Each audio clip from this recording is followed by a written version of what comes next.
y algo pasa que el chico está que no se concentra y tal, Pues, y ya empezamos y nos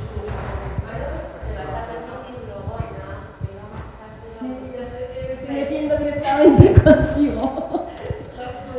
Responsablemente. No, entonces, sí. El problema es... Sí, ya lo sé, pero el problema es que nos encontramos tarde con la información y aunque tengamos... o sea, normalmente si no hay ninguna situación especial, pues no pones tampoco, aunque lo deberíamos de hacer, pero para las clases presenciales pues no pones ese mayor esfuerzo, sobreesfuerzo, porque como muy bien comentaba Alejandro, es un sobreesfuerzo para el profesor el adaptar todos los materiales, porque aquí no hay ningún servicio de apoyo que a mí me conste, ¿no?, que haga todo esto tan maravilloso que hemos visto.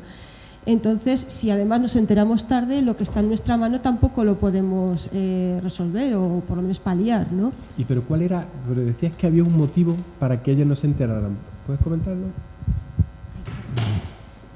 El motivo es, mi nombre es Pilar Arranz y durante 4 años estuve de directora del área de proyección social donde estaba la oficina de discapacidad. Aparte, como docente, yo soy del área de DOE y de educación especial, con lo cual, pues, he dicho 2 veces, voy a decir algo, pero digo, no me callo. Pero gana ya, ahora, ¿verdad? Me ha dado pie en ese sentido a que entiendo que se habrá continuado avanzando en este año y pico, pero se avanzó mucho, pero topábamos también con el derecho que tiene el estudiante a negarse a dar los datos. Con lo cual, al menos cuando yo estaba, sí que se enviaba no tiene, por supuesto, ni siquiera la mínima obligación. Cuando una persona con el certificado de discapacidad se matricula en la universidad, puede ir a la oficina de discapacidad o no. Muchos no van, porque además hay personas con discapacidad pues que es un problema de una enfermedad, una diabetes, un problema de un riñón, etcétera, que implica exención de tasas, pero no... Yo sí que empleo el término discapacidad y soy de educación especial y además me gusta y lo reivindico. Ajá. Hay mucha gente que lo hace. Y entonces, en ese sentido, ese estudiante que sí que tiene unas necesidades muy evidentes, por lo general ya ha tenido apoyos anteriormente, en secundaria, en bachillerato y a lo mejor en primaria, con lo cual yo siempre digo que son unos héroes, porque si llegan a la universidad es porque tienen muchas capacidades y de seguir adelante a pesar de los obstáculos. El problema con los Asperger es que están diagnosticados muy recientemente, están apareciendo en los últimos, y eso lo sabréis vosotros también. Bueno, a mí por lo que me ha dado la sensación, aunque sea de otro ámbito de conocimiento, pero de discapacidad sí que controláis, ¿no? Entonces, pues bueno, únicamente, Ana, en ese sentido de que es una discapacidad además psíquica relativamente nueva en su diagnóstico, con lo cual esos chicos a lo mejor en primaria o secundaria no han recibido apoyos, pero por otra parte existe esa circunstancia, que es que muchos ni van a la oficina y otros que van no quieren que se emita un informe, lo cual pues bueno, realmente no favorece su aprendizaje, ¿verdad? Por lo tanto tienes toda la razón, pero el problema, y más en la UNED, lo que pasa es que en la UNED ha tenido otra trayectoria, tenéis ya la tradición. Pues el estudiante con discapacidad no tiene por qué estar en un gran grupo, ¿verdad? Pero como dicen ellos a veces, porque tengo que decir que tengo una discapacidad, pues no, el compañero no dice cuál es el problema que puede tener, que a lo mejor pues es un problema emocional o económico importantísimo. Claro. Es decir, ese derecho a pasar desapercibido.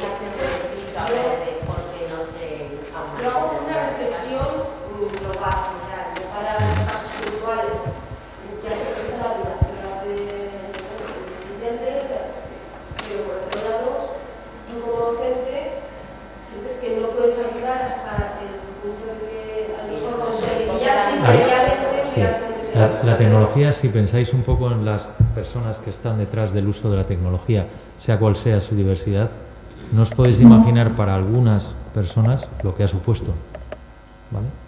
Esas personas que estaban totalmente mediadas o que tú la miras desde arriba porque va sentada o porque tiene un tic o porque es paralítico cerebral y no controla el movimiento, de repente está contigo en un curso, es inteligente y es igual que otro, es exactamente igual que otro. Entonces esa persona es que ahí recibe una satisfacción, un trato por primera vez en su vida equilibrado, que lo valora muchísimo. Pero luego, por ejemplo, en el caso del síndrome que mencionáis, lo he aprendido a través de mi mujer y ya digo que es que ha ocurrido.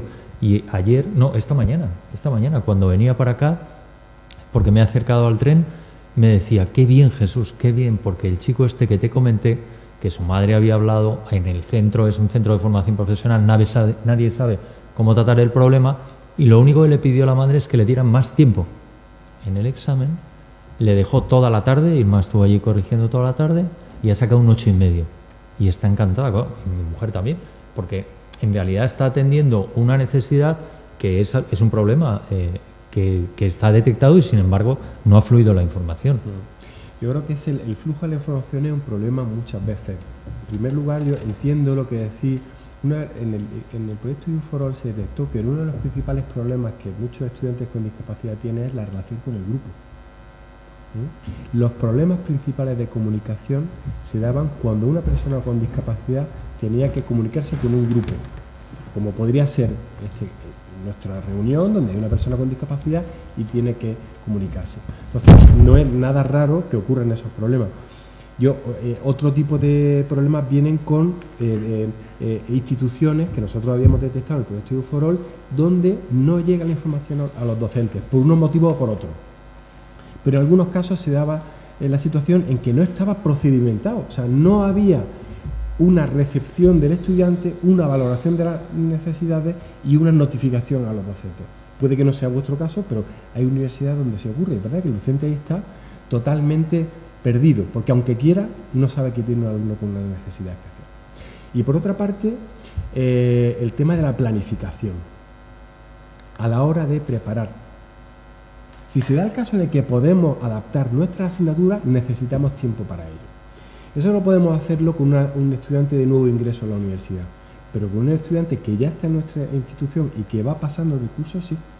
Ahí la labor de la unidad de atención a la discapacidad es fundamental, porque se hace un seguimiento del alumno y dice, este alumno va a pasar de primero a segundo. Ya se puede ir avisando a los equipos docentes de las asignaturas que ese alumno va a contar. Porque aquí la planificación es fundamental, porque lleva tiempo. Hablar con 11, por ejemplo, si necesita tal. Si necesita subtítulos, lo decíamos antes, que lleva un tiempo generar subtítulos, ¿no? O sea que desde este punto de vista la planificación es esencial.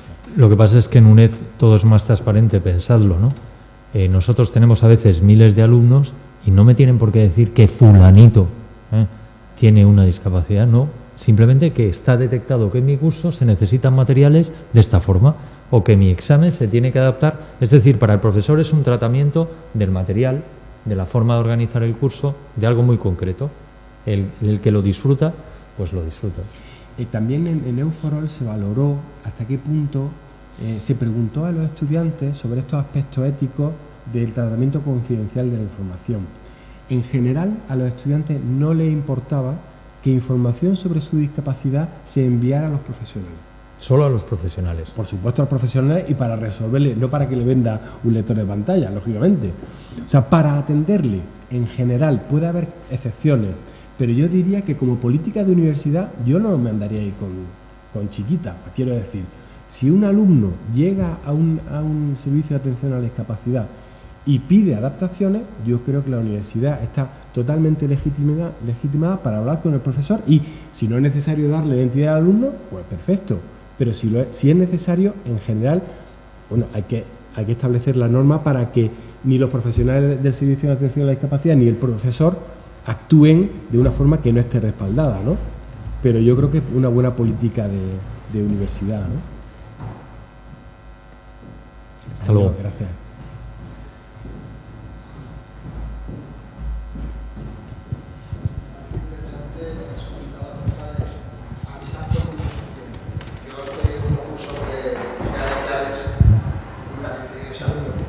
Nos comentan y El problema es que nosotros nos enteramos también tarde, pero es que lo gordo es que nosotros creíamos que era sordo. O sea, nos habían filtrado desde el equipo de Canal, porque estoy en el equipo de Canal, habían dicho que teníamos este año un alumno sordo a principio de curso.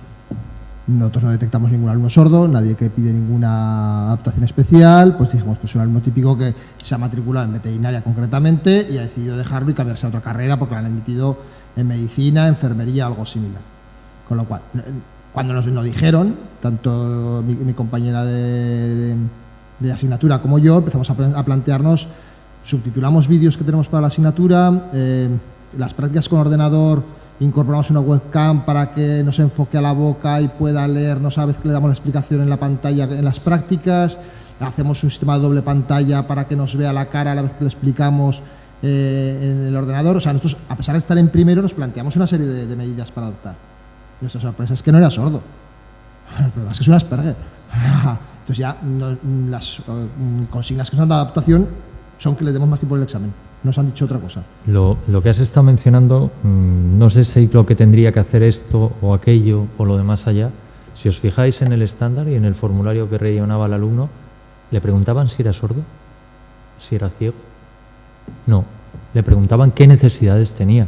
El profesor lo que necesita es saber qué tipo de adaptaciones tiene que tener, porque es que el ser sordo hay una escala infinita. O sea, desde lo que es un prelocutivo a otro que no lo es, y las necesidades son distintas. Persona que no ve, persona de baja visión, persona que necesita, ¿entendéis? O sea, lo que hay que identificar es qué tipo de adaptación hay que dar, no poner la etiqueta de sordo, entonces asumo que necesita estas cuestiones. Evidentemente, por ejemplo, el síndrome este que hemos mencionado antes sí que tiene asociado una serie de patrones, que eso es lo fundamental, identificar, mira, tienes que dar más tiempo en el examen a una persona, ¿vale? O, por ejemplo, un sordo prelocutivo que tiene dificultades en el entendimiento, mira, si no te importa, y si te importa también, porque es bueno para todos, haz mapas conceptuales en la asignatura, porque este tipo de personas tienen problemas, si no, para entender ciertos conceptos. Ese tipo de cuestiones, ¿no? Claro, hay un problema asociado a que no se haya definido un proceso con esas adaptaciones donde a ti, por eso bien definido, donde no se pierde un alumno por el camino, donde la información que te llega es fidedigna y además la información que te llega ya se te dice como docente cuál es la adaptación que tu estudiante necesita. Y imaginad que vosotros empecéis a hacer los subtítulos con todas las cosas que tenéis que hacer. O sea, es que además se pueden dar ese tipo de situaciones, ¿no? Y hombre, el caso de un Asperger a lo mejor es que es difícil también saber qué tipo de adaptaciones. Digamos que es un caso que ni siquiera lo hemos mencionado en la presentación, ¿no? Es un caso un poco más complejo, pero que seguro la gente que tenéis de la unidad de atención, pues un poco hablando con él puede daros recomendaciones. Pero al final yo creo que es un proceso o sea, que es un tema de definir bien. Es como, no se nos plantea que un caso como ese se pueda dar en la matriculación o en otros casos de uso de la universidad que están tan definidos desde hace tanto tiempo que esa indefinición no cabe. Lo que pasa es que aquí estamos empezando todavía, ¿no? Entonces, pues, yo creo que es modelar bien el sistema.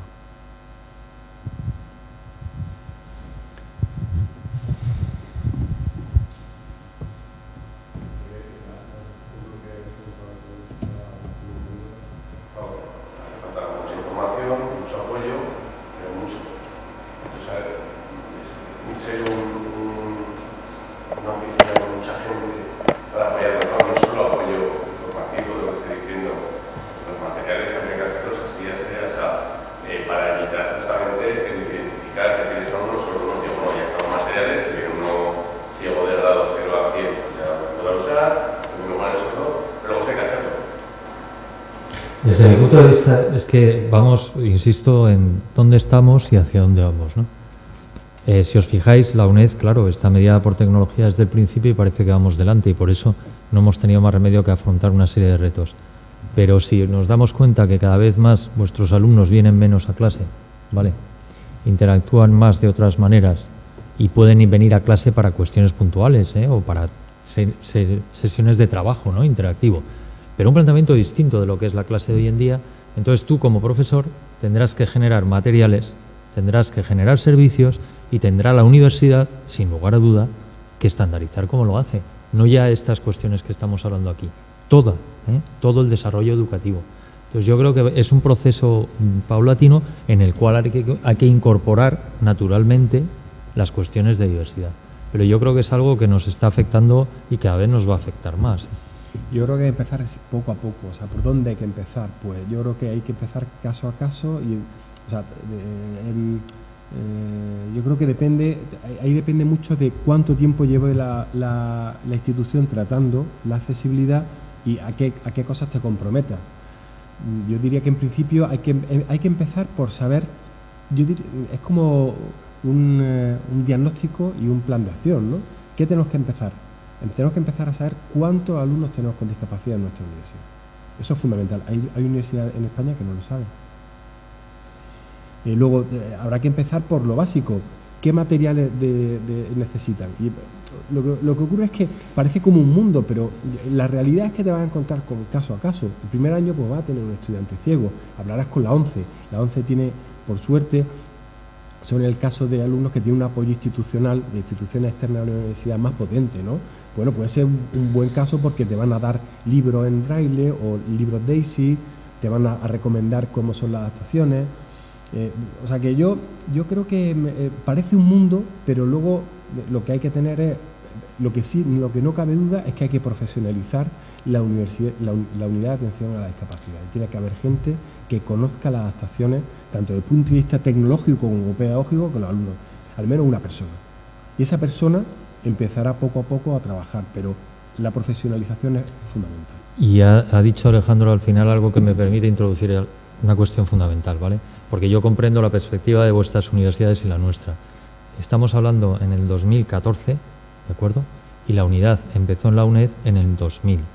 En el 2000 había una persona, esa persona que tú has mencionado. Recuerdo una vez que fuimos a Brasil, que la universidad más grande de enseñanza abierta, que está en el estado de Río de Janeiro, nos pidió asesoría y nos eligió entre todas las universidades del mundo. Y yo no entendía nada. Digo, pero si habéis ido a las mejores, o sea, la Open University, por ejemplo, en temas de materiales que son muy buenos, u otros, ¿por qué habéis elegido a la UNED? Y dice, porque empezasteis igual que nosotros. Vale, empezaron con muy pocos recursos, la UNED empezó con muy pocos recursos y ha ido creciendo. Ahora, lo que hablamos aquí Alejandro y yo, es una exigencia a nuestra universidad con 8.000 alumnos matriculados, ¿entendéis? Pero en otras universidades el número de alumnos es muy inferior y lo que se necesita es la sensibilización y, al menos, como ha dicho Alejandro, una persona. Nosotros empezamos con una persona y tenerlo en cuenta en el proceso. Es simplemente esto. Quería hacer una pregunta. Habéis estado hablando de lo relativamente sencillo que es poner subtítulos en YouTube. El problema que veo es que la mayoría de vídeos que generalmente se van a utilizar no son tuyos. Entonces, ¿habría alguna forma o hay que pedir permiso al autor? Y esto es extrapolable no solo a los vídeos, sino sería extrapolable a todo el material.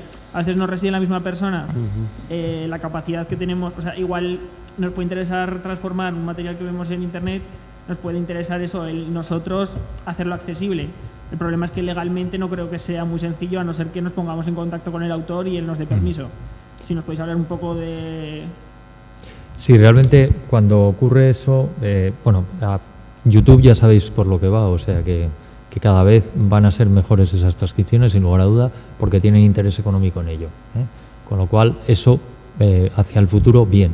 Pero indudablemente hay a veces, pero no solo en ese caso, en otros, que no tienes más remedio que llegar a la fuente y pedir la autorización o comentar el problema.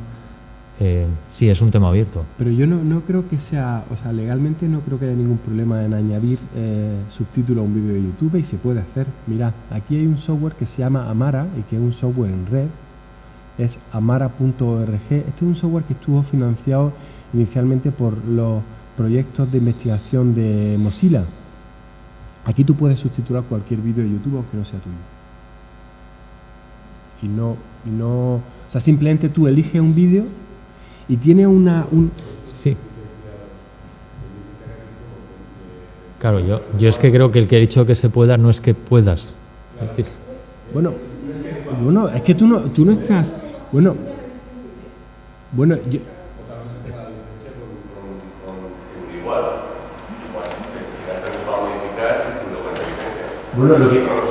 Pero tú no vas a distribuir ese vídeo.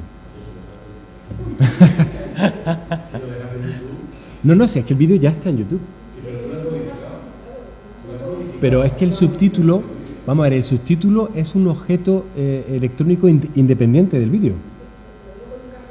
Sí. Se dedicó a subtitular vídeos de música en inglés, que ya los traducía, los subtitulaba, los volvía a colocar en su página de YouTube. En su página. Sí, claro. Bueno, aquí no tienes que hacerlo en tu página, ¿eh? Pero estás utilizando el vídeo. Ya, pero es que el matiz es muy importante. Hay problemas, legales. Ya se ha resuelto bien la cosa, pero no es... Pero aquí, insisto, no estás utilizando tu página y luego lo que pasa es que el vídeo queda vinculado, te aparece como una alternativa más. Pero el caso es que añade a un canal de YouTube también. Tienes que dejar en algún sitio subtitulado. No, se queda aquí y aparece como un enlace adicional. Yo de todas formas tampoco me andaría, quiero decir, si tenemos un alumno que necesita un vídeo, yo subtitularía. O sea, quiero decir, tened en cuenta que existe un riesgo, pero primero la persona se tiene que enterar, luego tiene que enfadarse, luego, quiero decir, no, yo tampoco me pondría la venda antes de tener la herida, ¿no? Ahora, yo... Pues se lo pasas al alumno y que lo lance a la vez que traigo el vídeo. Ya, lo que pasa es que sincronizar eso con el vídeo... Distribuir el archivo de subtítulos, el RST o... Sí. Claro, lo que pasa es que entonces ahí... Bueno, lo que ahí puedes hacer entonces es bajarte el vídeo de YouTube, que en teoría tampoco se puede, y reproducirlo en local, porque, por cierto, el archivo de SRT, lo único que tienes que hacerlo es ponerlo en la misma carpeta en la que está el vídeo. Y automáticamente un buen player, por ejemplo el VLC, va a reproducir los subtítulos. O sea que, por ejemplo, si no se quiere hacer, se puede utilizar, por ejemplo, Amara para generar los subtítulos, te los bajas en local, extraes el vídeo y lo reproduces con un player en local, con esos vídeos ya están sincronizados. Mejor. Mira, entre todos hemos encontrado una solución que nos pone menos nerviosos, ¿no? Pero que sepáis que existe eso y además la herramienta de subtitulado de Amara también es muy fácil de utilizar. Uno va, primero tecleas todos los subtítulos y luego con la tecla Tab vas sincronizando cada frase con el segmento de audio que le corresponde. Y te puedes crear una cuenta gratuita, no hay que pagar nada.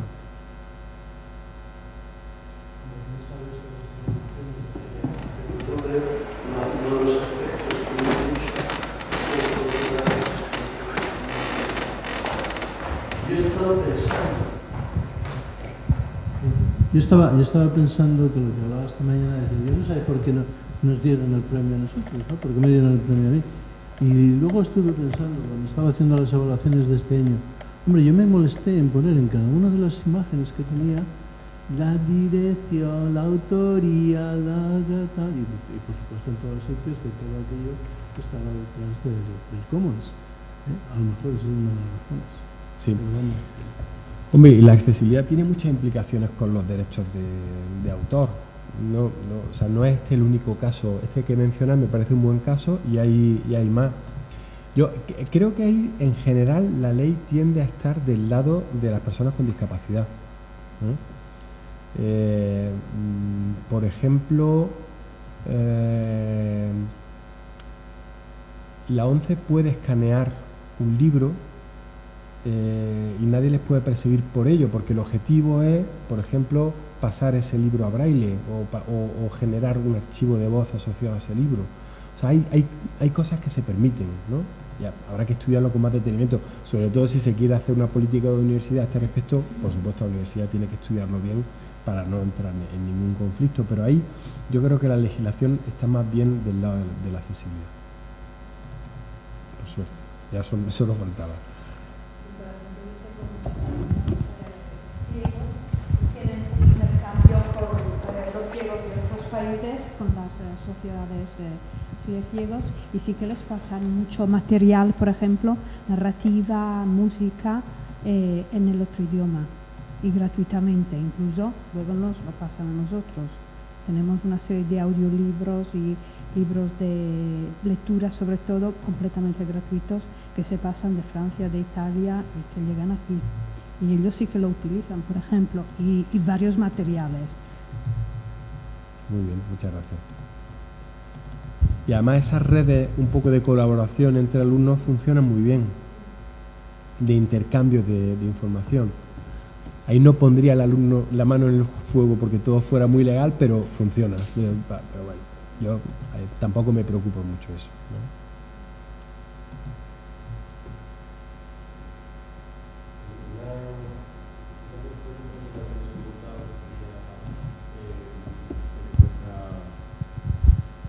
Es el tema de la accesibilidad tecnológica.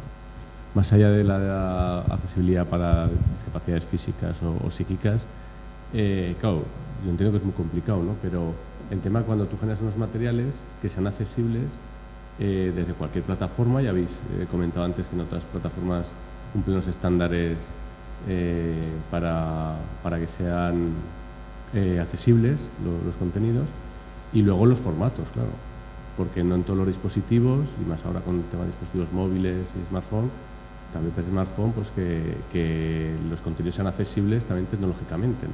Las plataformas cumplan los estándares y los formatos sean adecuados para que se vean en cualquier dispositivo, con la cantidad de sistemas operativos que hay en dispositivos móviles, en navegadores, que para ver un determinado vídeo necesitas un plugin que con un navegador ya automáticamente te lo actualiza y con otro no, y lo tienes que, en lo que se te ve con un navegador con otro no se te ve. Entonces un poquito comentaréis ese aspecto.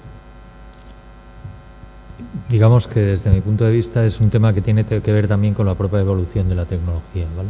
Antes ha mencionado Alejandro el HTML5 y el player que tenemos. Bueno, pues gracias a eso los materiales son mucho más accesibles que si íbamos con la tecnología vieja, ¿no?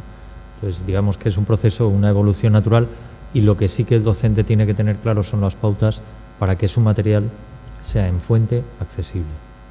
Lo otro es un tema mediado pues por plugins, por acoplamiento a hojas de estilo que salen para móviles, web embebida, ¿entiendes? O sea, es un poco entrar en otro tema que es más tecnológico, pero que tiene que tener de origen una fuente que sea accesible, que eso es lo fundamental. Y se utiliza, en general, bueno, eso que estás mencionando es un mundo y las empresas se están peleando porque su contenido se pueda llevar a, o sea, quiero decir, no, yo creo que nosotros no podemos dar ahí una solución. Lo que sí es verdad es que las estrategias que se utilizan para que un contenido web sea accesible se parecen mucho a las estrategias que una empresa tiene que utilizar para publicar sus contenidos en un teléfono móvil, en un ordenador o en una televisión inteligente. Fundamental separar el contenido del contenido de la presentación, digamos. Utilizar hojas de estilo y utilizar una hoja de estilo, por ejemplo, para un dispositivo móvil y otra hoja de estilo para un ordenador personal.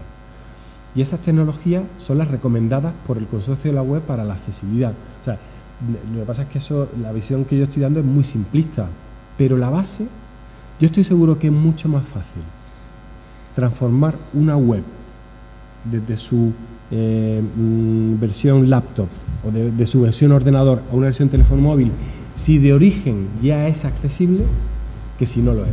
Porque si es accesible, es seguro que estás utilizando tecnologías del W3C. O sea que, en cierto modo, están relacionadas, pero lo que dices pues tiene muchas implicaciones tecnológicas y desde el punto de vista de las apps, por ejemplo, ¿no? Las aplicaciones, ¿no? Que la gente tiene que sacar una app y sacarla para iOS, sacarla para Android, para Windows, ¿no? Entonces, pues que sea un tema abierto, pero desde luego la accesibilidad ahí no es un obstáculo, sino todo lo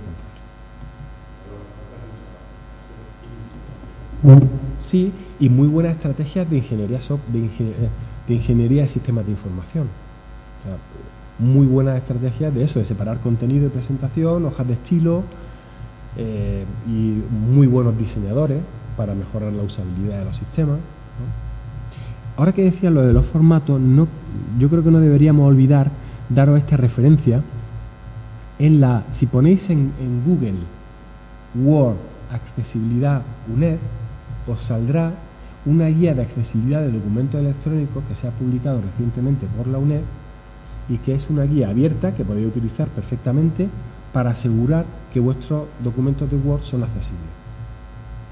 O sea que es una buena referencia porque al final ¿Cuántos de nosotros empezamos tecleando en un documento de Word y a partir de ahí pues ya generamos otro tipo de documento, ¿no? Quien dice Word dice OpenOffice o la herramienta que utilicéis. Ese puede ser un buen recurso. Y la ha hecho la unidad de atención a la discapacidad de la UNED. Alejandro, tendríamos que pensar en volver. Sí. Porque salir ahora, ¿no?